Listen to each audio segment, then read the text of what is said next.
For the first time in history, people and machinery are working together, realizing a dream. A uniting force that knows no geographical boundaries without regard to race, creed, or color. A new era where communication truly brings people together. This is the dawn of the net. Want to know how it works?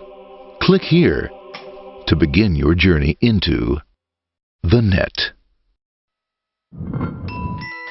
Now, exactly what happened when you clicked on that link? You started a flow of information.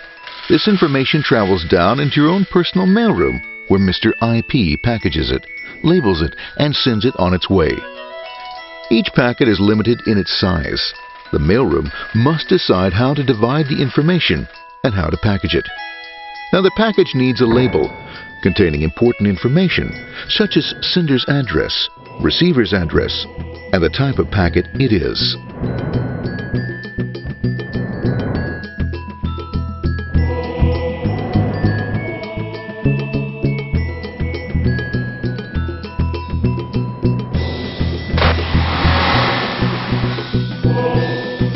Because this particular packet is going out onto the internet, it also gets an address for the proxy server, which has a special function, as we'll see later. The packet is now launched onto your local area network, or LAN.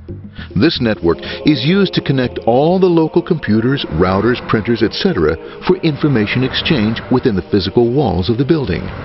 The LAN is a pretty uncontrolled place, and unfortunately, accidents can happen.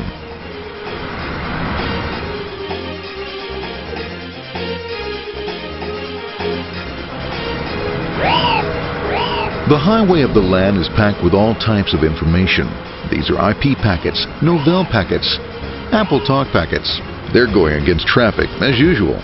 The local router reads the address and, if necessary, lifts the packet onto another network.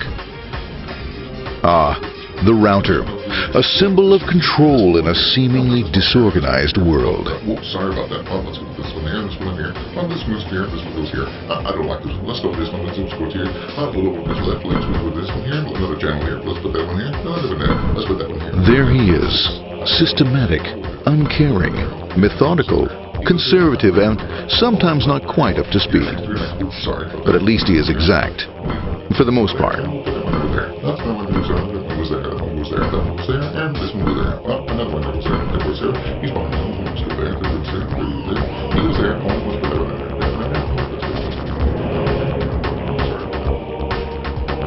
there. As the packets leave the router, they make their way into the corporate intranet and head for the router switch. A bit more efficient than the router switch plays fast and loose with IP packets, deftly routing them along their way.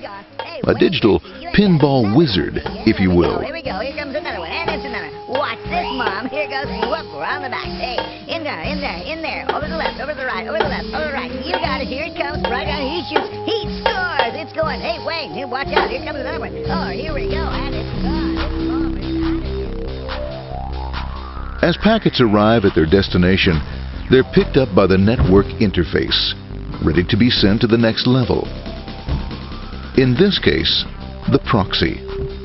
The proxy is used by many companies as sort of a middleman in order to lessen the load on their internet connection, and for security reasons as well. As you can see, the packets are all of various sizes, depending upon their content.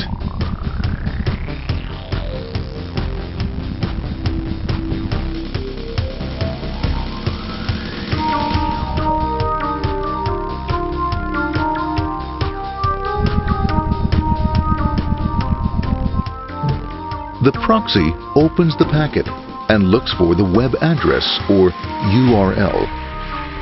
Depending upon whether the address is acceptable, the packet is sent on to the internet.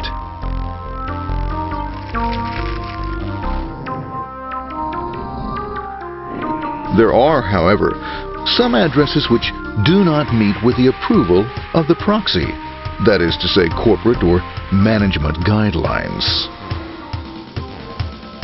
These are summarily dealt with. We'll have none of that. For those who make it, it's on the road again.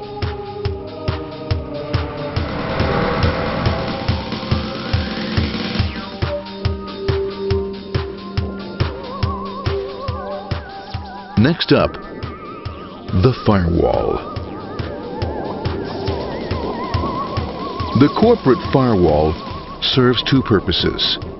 It prevents some rather nasty things from the internet from coming into the intranet, and it can also prevent sensitive corporate information from being sent out onto the internet.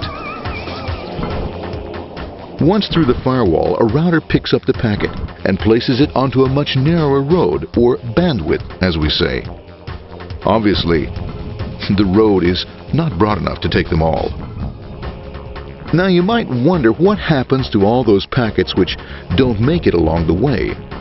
Well, when Mr. IP doesn't receive an acknowledgement that a packet has been received in due time, he simply sends a replacement packet.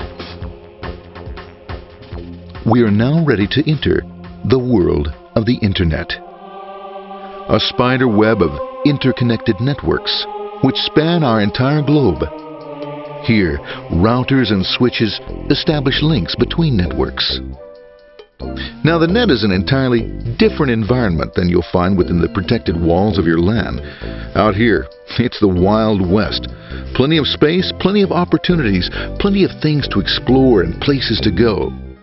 Thanks to very little control and regulation, new ideas find fertile soil to push the envelope of their possibilities. But because of this freedom, certain dangers also lurk. You'll never know when you'll meet the dreaded ping of death. A special version of a normal request ping which some idiot thought up to mess up unsuspecting hosts. The paths our packets take may be via satellite, telephone lines, wireless, or even transoceanic cable. They don't always take the fastest or shortest routes possible, but they will get there. Eventually. Maybe that's why it's sometimes called the worldwide wait.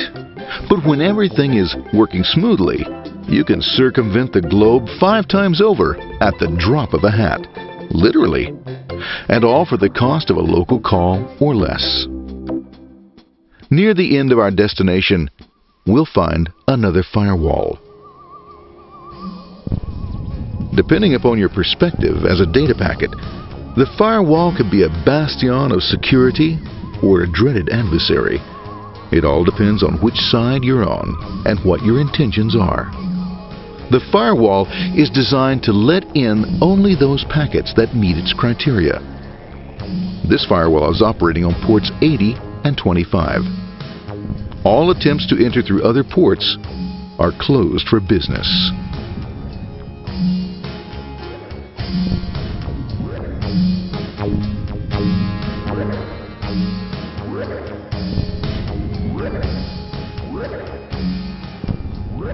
Port 25 is used for mail packets,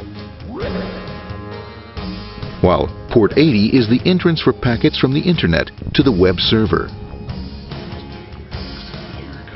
Inside the firewall, packets are screened more thoroughly. Some packets make it easily through customs, while others look just a bit dubious. Now, the firewall officer is not easily fooled, such as when this ping of death packet tries to disguise itself as a normal ping packet. It's okay for him. It's okay. No problem. Have a nice day. We out of here. Bye. For those packets lucky enough to make it this far, the journey is almost over. It's just a lineup on the interface to be taken up into the web server. Nowadays, a web server can run on many things, from a mainframe to a webcam to the computer on your desk, or why not your refrigerator? With a proper setup, you can find out if you have the makings for chicken cacciatore or if you have to go shopping. Remember, this is the dawn of the net. Almost anything's possible. One by one, the packets are received, opened, and unpacked. The information they contain, that is, your request for information, is sent on to the web server application.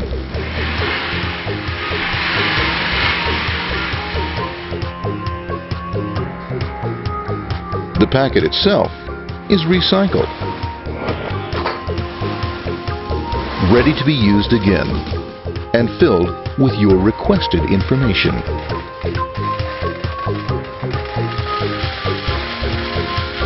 Addressed and sent out on its way back to you. Back past the firewall, routers, and on through to the internet. Back through your corporate firewall.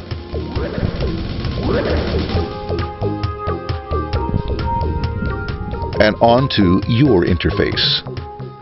Ready to supply your web browser with the information you requested. That is, this film.